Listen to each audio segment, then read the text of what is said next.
Bonsoir à tous, soyez les bienvenus sur Polynésie la première. Voici les titres que nous allons développer dans cette édition. Moins de monde dans les rues pour protester contre la réforme des retraites. 300 personnes tout au plus avenue Pauvan'a avec un flash mob pour interpeller. Nous ferons le point. Les marquises dans le cœur des spectateurs du FIFO. Motuhaka a remporté le prix du public et le prix du meilleur court-métrage a été attribué à un réalisateur originaire de Huapou. Nous reviendrons sur la soirée de remise des prix avec Pascal Hérel, co-auteur et intervenant dans le documentaire Motuhaka. Il est notre invité ce soir. Le stade Banbridge est à nouveau ouvert. La piste et le terrain de foot ont été refaits. Il y a même de nouveaux équipements pour les amoureux du crossfit et de la musculation. Et puis, portrait ce soir de Taputu Ura Delpuech. Ce rameur originaire de Rangiroa a remporté la Te Aito Taurea à 2 reprises. Cette année, il passe senior. C'est le 5e sur la liste des trophées du sport. Les fonctionnaires d'État à nouveau mobilisés contre la réforme des retraites. Avenue Pauvan'a ce matin, cette 4e manifestation a rassemblé moins de 300 personnes selon la police pour dénoncer le départ à la retraite à 64 ans. Les manifestants n'ont pas manqué d'imagination. Ils ont même organisé un flash mob. Natacha Silagi, Mélissa Chang. Le son des Parous pour dire non c'est non à la retraite à 64 ans. La mobilisation est timide. Mais le discours toujours aussi déterminé. On est là pour dire non à cette réforme des retraites. Des fonctionnaires d'État qui souhaitent coûte que coûte faire plier le gouvernement Macron. Ah oui, toujours, on se bat pour cette réforme parce qu'il est hors de question qu'on aille jusqu'à 64 ans, parce qu'on estime qu'on a des collègues qui n'ont même pas encore atteint 60 ans et qui sont déjà malades, qui sont déjà fatigués, qui sont suivis par des médecins. Ce n'est pas pour nous aussi, c'est pour nos enfants, l'avenir de nos enfants. C'est le plus important. Hein? Une 4e manifestation sous forme de sitting devant le Haut-Commissariat à l'appel des syndicats nationaux, mais moins de monde que prévu. Même si les collègues ne sont pas présents aujourd'hui en masse, sur le terrain, on les sensibilise et sont pleinement conscients des enjeux qu'il y a actuellement dans cette réforme. On attend toujours plus de monde. Hein. Après, chacun a ses priorités aussi. Donc, mais on est là, c'est ça qu'il faut retenir. On est là un samedi et le but, c'est de tenir dans la durée surtout. Hein. La chanson de Gloria Gaynor, I Will Survive, traduisez Je vais survivre, revisité, version retraite à 60 ans. La retraite à 60 ans, c'est mieux et moins longtemps, nous on veut vivre. Nous on veut vivre, nous on veut vivre. Les manifestants l'ont annoncé, le mouvement va se durcir si la réforme n'est pas retirée.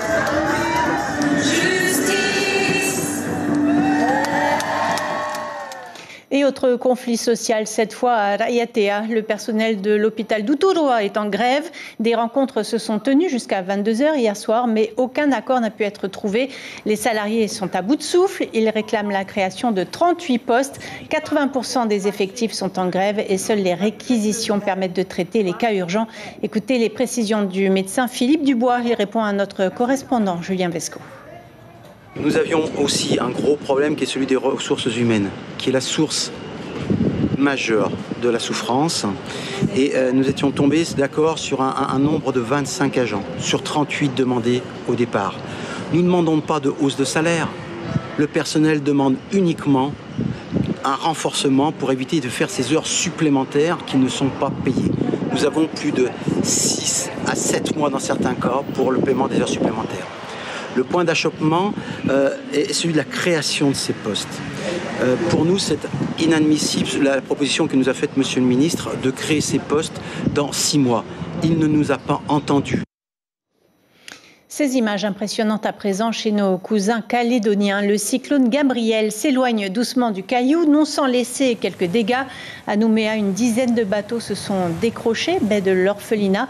La houle a dégradé la chaussée. Les transports maritimes et aériens sont perturbés. Gabriel poursuit actuellement sa trajectoire vers la Nouvelle-Zélande. Le Pacifique à l'honneur hier soir lors de la remise des prix du Festival international du film documentaire océanien.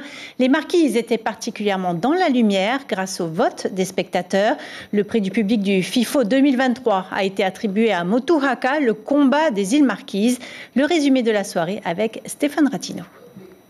Une soirée de clôture du FIFO, c'est un palpitant pareil à un résultat de concours. Tout y passe, l'espérance, le stress, la joie, aux premières syllabes prononcées dès lors que le nom de son documentaire devient évidence. Une affaire de cœur, tant la production d'un film est une course d'obstacles. Et quand le public vous dit oui, à l'image du documentaire consacré à la lutte des Marquisiens pour sauver leur culture, il y a une douce euphorie partagée. Nous, ça représente beaucoup de choses. Ça a été un combat, comme je l'ai dit, des sacrifices. Néanmoins, le résultat, il est là, c'est que le public a reconnu donc que c'était véritablement quelque chose qu'il fallait promouvoir. Une soirée de remise des prix, c'est parfois de l'inattendu et une répétition du même qui vous donne des larmes. Regardez le film Dame Valérie Adams. Il est récompensé une première fois, grand sourire, prix spécial du jury. Et dès Laurier encore une fois, cette fois-ci ce sont les jeunes, ils ont aimé ce film consacré à une exceptionnelle sportive tongienne qui vit en Nouvelle-Zélande. Nous pensons tous d'ailleurs que Valérie Adams est devenue un exemple non seulement pour le public mais aussi pour les jeunes et un exemple qui encourage à continuer, quels que soient nos milieux, quelles que soient nos appartenances, à continuer le combat qu'on mène chaque jour, un combat quotidien. Une soirée de remise des prix, c'est le choix d'une excellence. Le Grand Prix réunit tout cela, la maîtrise technique, l'art de la narration, la part d'engagement et l'interrogation sociétale. No Maori Olod est un petit chef-d'œuvre, une 20e édition, tout en qualité. Not a silver bullet for... And this is not... It's a complete lack of understanding of the impact of racism. Pendant les 20 dernières années, nous avons fait un pas après l'autre, etc. Aujourd'hui, les films étaient intéressants, les débats qui autour du festival étaient aussi intéressants, le travail des professionnels était intéressant, et puis il y a un élément nouveau, c'est qu'il y a un développement de notre impact numérique. L'édition du FIFO 2023 bien vécue, encore beaucoup de rendez-vous dans le futur, fait de sensibilité et d'intelligence. Le chant océanien n'a pas vocation au silence. Pascal Erel Hatoku, bonsoir, bienvenue. Motu Haka, le combat des îles Marquises, a donc remporté le prix du public. Vous êtes co-auteur sur ce film avec Reynald Merienne. Cette collaboration, c'est le secret de votre réussite ? Kaoranui Sibel, Kaoranui à tous nos spectateurs.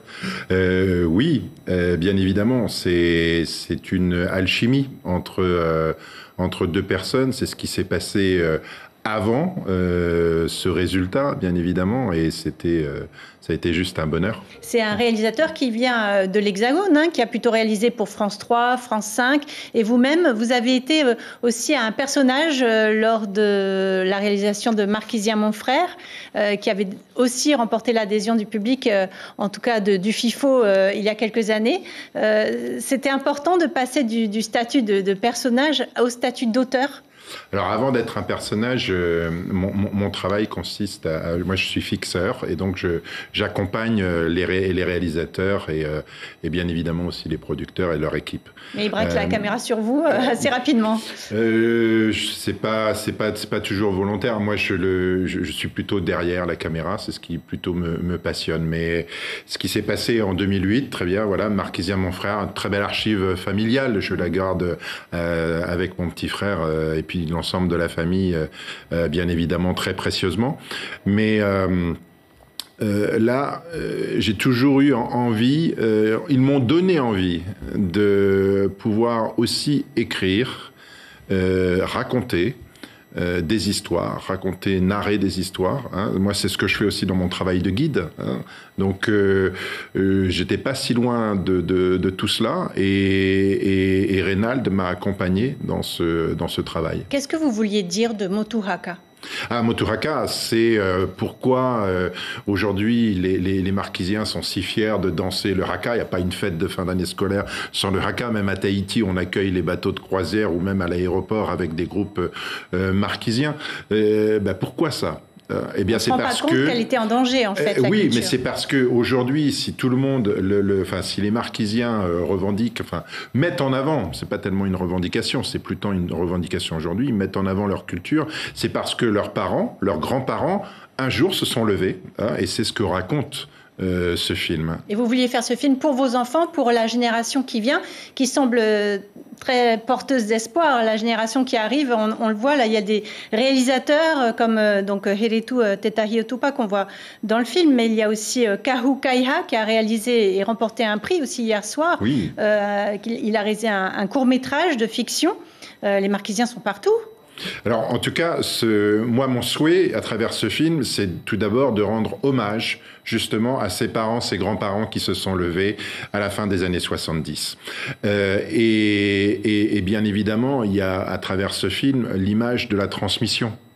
Il s'agit bien de ne pas rester avec cet héritage, mais au contraire, de le transmettre à la génération suivante. Et certains se l'approprient et ils l'ont vite compris, que ce soit Kahu Kaiha à travers ce superbe court-métrage et puis bien évidemment Heretu Tetahiotupa avec Patutiki. Ça a été une très belle soirée. Un grand merci Pascal Erel Hatoku, merci d'avoir accepté notre invitation ce soir. Koutanui, c'est bien. Vous n'avez plus d'excuses, le stade Willy Bambridge a fait peau neuve. Il ne vous reste plus qu'à enfiler les baskets ou les crampons pour tester la nouvelle piste d'athlétisme ou le gazon synthétique du terrain de football. Près de 800 personnes fréquentent ce stade au quotidien. Pour célébrer cette reprise, plusieurs animations sportives et ludiques ont rythmé la journée. Théophane Télitois, Jacques Damour. Il n'y a pas d'âge pour faire une activité physique. Les amoureux du sport ont retrouvé leur lieu de détente mais aussi d'effort. Après plusieurs mois de travaux, le stade Willy Bambridge est enfin opérationnel. Une aubaine pour les adeptes du football. C'est super pour nos jeunes de cette année, parce que nos jeunes de cette année, c'est très dur de les ramener un peu dans le sport. Donc du coup, il faut les suivre par derrière, il faut les accompagner pour que ça les motive encore plus de rentrer dans le sport. Ça fait du bien aussi, quoi. Ça fait un moment aussi, là, je n'ai plus le sport, là, et tout. Les morts fatigués et tout. Non, le terrain. C'est bien, ouais, c'est bien, on a bien refait. Ça fait du bien pour ces jeunes-là, parce qu'à chaque fois, c'est dans le quartier, ils jouent au football, à chaque fois, il y a les ballons qui sont percés par la maman ou le papa. Et là, quand c'est ouvert, c'est un soulagement pour tous les jeunes. Ils attendaient ça. Mais auparavant, l'instant a été marqué par l'inauguration officielle. Le maire de Papeete et les représentants du pays ont fait le déplacement. Pour la journée, plusieurs ateliers sportifs ont été mis en avant. Il y avait du foot, du relais ou bien du fitness. Qu'est-ce que tu fais? Je suis en train de faire mon gainage. Je fais de tout, quoi. Voilà. Depuis que le stade a été fermé, tu fais où ton sport? À la maison? À la maison, non, rien. Mais bon, on ne peut rien. Maintenant, c'est ouvert, on peut tout faire, quoi. C'est super content de retrouver tout ça, cette bonne ambiance autour d'un beau stade comme le stade Bambridge, stade emblématique sur Papeete. Et voilà, bien content aussi de remettre du sport en extérieur. Aujourd'hui, on a concrétisé un vœu que j'ai formulé il y a déjà très longtemps, c'est-à-dire que Papeete devienne une ville sportive, où on peut faire son footing, que ce soit le matin ou le soir. Et lorsque j'ai été élu maire, j'ai tenu absolument à ce que ce stade soit ouvert au public et non pas qu'aux clubs sportifs. Le stade Willy Bambridge ouvrira officiellement ses portes ce lundi. Il sera ouvert dès 5h30 le matin jusqu'à 8h le soir. Les journées portes ouvertes de l'université ou l'occasion de découvrir le campus, les formations proposées par l'établissement, mais aussi la vie étudiante dans sa globalité. Plus de 300 visiteurs ont pu assister à des cours en amphi, observer des expériences en laboratoire, participer à un escape game à la BU ou encore manger au Resto U. Écoutez la directrice du centre d'orientation de l'université au micro de Théophane Télitois et Jacques Damour. Aujourd'hui, on a essayé d'organiser des stands d'information pour les personnes qui veulent se renseigner sur les formations, sur les services administratifs, sur les associations. Et on a aussi essayé d'organiser des ateliers pour permettre aux jeunes de s'imaginer comment c'est une journée d'un étudiant sur le campus.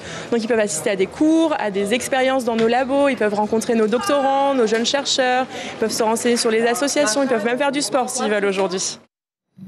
Le consulat général d'Australie basé à Papeete est ouvert depuis bientôt 2 ans. La consul générale Claire Scott visite petit à petit nos territoires. Cette semaine, elle s'est rendue au Tuamotu, à Ho. Après le village, la mairie et le RSMA, elle est allée à la rencontre des élèves du collège et de son internat. Les pensionnaires viennent de 17 atolls et îles avoisinantes. Elle s'est également rendue à l'école primaire. Claire Scott s'intéresse au développement de ces territoires reculés, comme il en existe en Australie. Elle l'explique à notre correspondant Mathieu Allo. J'ai pu apprendre sur les grands enjeux à Hao, mais aussi dans les Tuamotu, par exemple, les questions d'eau, les questions de l'économie et le développement de l'économie. Ici, bien sûr, l'éducation aussi. J'ai pu être accueillie par le collège et maintenant l'école ici. C'est très intéressant quand même de voir comment ça marche ici pour les établissements scolaires parce qu'ils sont vraiment adaptés à l'environnement ici, à la culture ici. Alors ça fait un pépite intéressant pour voir, parce qu'en Australie on a aussi des écoles qui sont dans des communes très éloignées, qui souffrent la sécheresse. C'est intéressant de faire les comparaisons. À Pirée, le lycée Diadème s'est mis aux couleurs polynésiennes. Des ateliers de percussion, de chant ou encore de préparation culinaire ont été mis en place par les professeurs de l'établissement. Les jeunes ont apprécié ce retour aux traditions. Chiquita Teiva, Nicolas Sueur. C'est avec leur cœur et leur tradition que ces élèves du lycée Diadème ont accueilli leurs invités. Les professeurs se préparent depuis 1 an déjà à organiser la 60aine d'ateliers de cette journée polynésienne. La thématique de cette année, nous avons plus ciblé sur la Polynésie d'autrefois aujourd'hui. Donc c'est vraiment toute l'histoire de toute la Polynésie depuis la nuit des temps, depuis nos Tupuna, jusqu'à aujourd'hui, l'ère du numérique, voilà. Parmi les ateliers les plus plébiscités, l'apprentissage des percussions. J'ai commencé ce matin et j'ai vu qu'il y a pas mal d'élèves qui savent taper et qui connaissent un peu les fonds musicaux.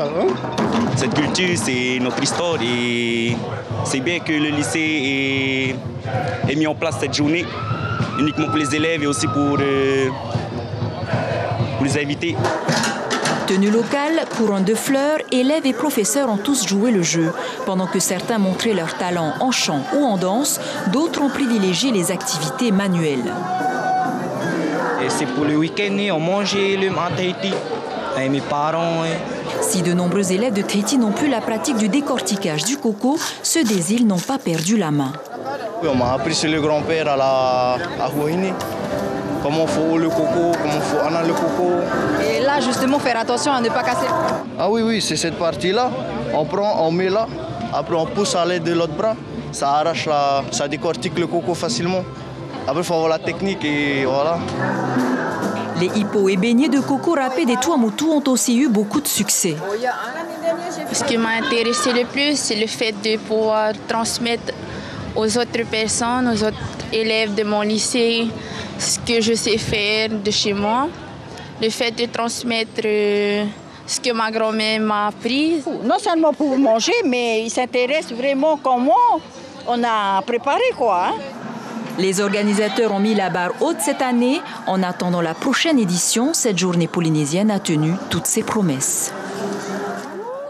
Au sud de la Polynésie française, les Jeux des Australes se sont refermés après une semaine chargée. Les représentants de chaque île se sont affrontés lors des compétitions sportives. Les minimes et les benjamins ont été récompensés. Tubuai, qui était aussi l'île organisatrice, a particulièrement brillé. Les prochains Jeux se dérouleront à Rurutu, comme l'indique ce professeur d'éducation physique à notre correspondant Roheyari Hariva. Ils se sont engagés, on a vu quand même qu'ils se sont donnés à fond pendant toutes les compétitions. Et puis aussi le fair play, ils se sont respectés. On est là pour jouer, pour gagner. On est là aussi pour respecter les arbitres, pour respecter l'adversaire. Tout ça, ça doit se faire dans une bonne ambiance. C'est une fierté, même pour l'établissement, bien au-delà. Et de la fierté et le plaisir en fait, de retrouver tout le monde et que tout le monde travaille ensemble. Et du sport encore avec le portrait du 5e athlète nommé au Trophée du Sport 2023. Double Aito Taurea en 2021 et 2022, le jeune Taputu Ura Delpuech est originaire de Rangiroa et désormais reconnu dans le monde du Va'a. Après être passé par Terevatane no Rairoa et Air Tahiti, le champion a intégré un nouveau club. Rencontre signée Maruki Duri. Il a débarqué sur la pointe des pieds de Rangiroa et a fini par s'imposer dans le monde du Va'a. À tout juste 20 ans, Taputu'ura Delpuech est double vainqueur du Te Aito Taurea. Discret, il ne fait pas de vagues et laisse parler ses résultats. Les jeunes ici ils sont forts aussi, quoi. Du coup, on s'est dit il va falloir bien s'entraîner et être prêt au jour J. Parce que la course face, c'était plutôt de gagner le Aito, quoi. C'était plutôt ça notre objectif. En 2021 et en 2022, Delpuech a donc dominé ses adversaires juniors dans la plus prestigieuse des courses de Va'a individuelles. Il a même ramé à plusieurs reprises avec Air Tahiti. Positionné en 5e place, Tapu a rendu de précieux services à l'équipe de Mathei Tapatoa qu'il a accueilli et lui a donné quelques conseils pour rester au haut niveau. J'ai appris un peu, il m'a conseillé aussi, m'a beaucoup conseillé aussi. Il me disait d'aller ramer le matin, de courir l'après-midi et de s'entraîner aussi le soir, on allait à la salle. Et cette rigueur dans la préparation physique, même après avoir changé de club, Taputu'ura l'a gardée.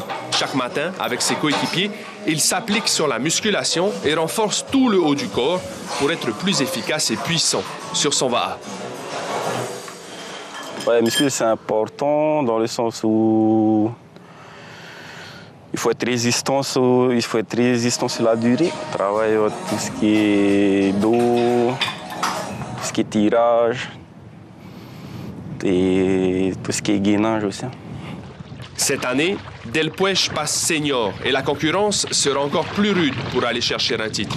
Mais le jeune Paumotu n'a pas froid aux yeux. Pour lui, la saison est déjà lancée. Et je vous rappelle l'information principale de cette édition. Moins de mobilisation ce matin pour lutter contre la réforme des retraites. Environ 300 personnes se sont malgré tout réunies avenue Pauvan'a. Les fonctionnaires d'État tentent le tout pour sensibiliser les politiques. Ils ont même organisé un flash mob pour faire passer le message. Au programme de votre soirée sur la première, la saga La Reine et le Conquérant, puis la série Blacklist. On arrive au terme de cette édition. Merci d'avoir été avec nous. Passez une excellente soirée sur nos antennes. On se retrouve demain.